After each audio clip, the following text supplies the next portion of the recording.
Hey guys, welcome back to my channel. So first of all అందరికీ happy Ugadi. So ఇంట్లో అందరూ busy అయిపోయి పచ్చడి చేస్తూ ఉంటారు కదా. సో మా పచ్చడి ఎలా ఉందో చూపిస్తాను మీకు, రండి. దానికంటే ముందు మా హౌస్ అంటే డోర్ని ఇలా రెడీ చేసామన్నమాట.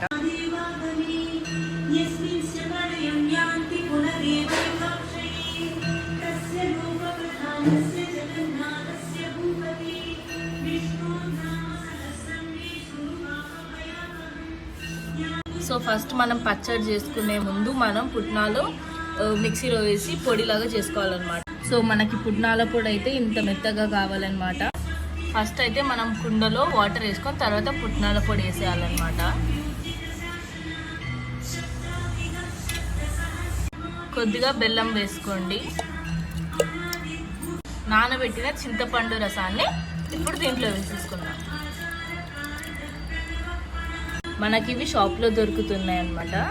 మనకి ఇలా 4 ఐటమ్స్ వచ్చేస్తాయి 1 ప్యాకెట్లో. సో ఈ వేప పూతని మనం మిక్సీలో వేసుకుందాం. ఆ 1 ప్యాకెట్లో 4 ఐటమ్స్ వచ్చాయా, వాటిని ఇప్పుడు మిక్సీ పట్టాలన్నమాట. ఇవి ఆల్ ఇన్ 1 ఫ్రూట్స్ లాగా నేనే కట్ చేశాను అనమాట.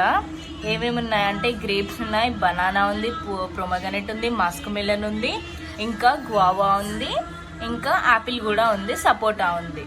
సో ఇవన్నీ మనం మిక్సీలో వేసుకున్నాం. సో ఇవైతే ఇప్పుడు మనం మిక్సీ పట్టేసుకుందాం. ఇలా మనం స్మూత్గా పేస్ట్ లాగా చేసుకొని మనం పచ్చడి కుండలో వేసేసుకోవాలన్నమాట. మన పచ్చడి మీద అయితే కొద్దిగా పుట్నాలు, ఇంకా మామిడి తొక్క, ఇంకా ఇక్కడ వేప పూత వేసుకున్నాం అనమాట కొద్దిగా. సో పచ్చడి కుండ అయితే రెడీ అయిపోయింది అనమాట. సో పూజ కూడా ఆల్మోస్ట్ అయిపోయింది. చూడండి, ఇక్కడ దేవుడికి ప్రసాదాలు ఏం పెట్టామంటే వడ, దద్దోజనం, భక్షాలు, మామిడికాయ పులిహోర, పచ్చడి, ఇంకా కొన్ని ఫ్రూట్స్ ఉన్నాయన్నమాట. Like bananas and grapes and so on అనమాట. So this is the end of the vlog అనమాట గైస్. సో ఇలా అయితే మేము ఉగాదిని మా ఇంట్లో సెలబ్రేట్ చేసుకున్నాం. Happy Ugadi for you all. Bye bye. So పచ్చడి కుండ అయితే రెడీ అయిపోయింది అనమాట. సో పూజ కూడా ఆల్మోస్ట్ అయిపోయింది.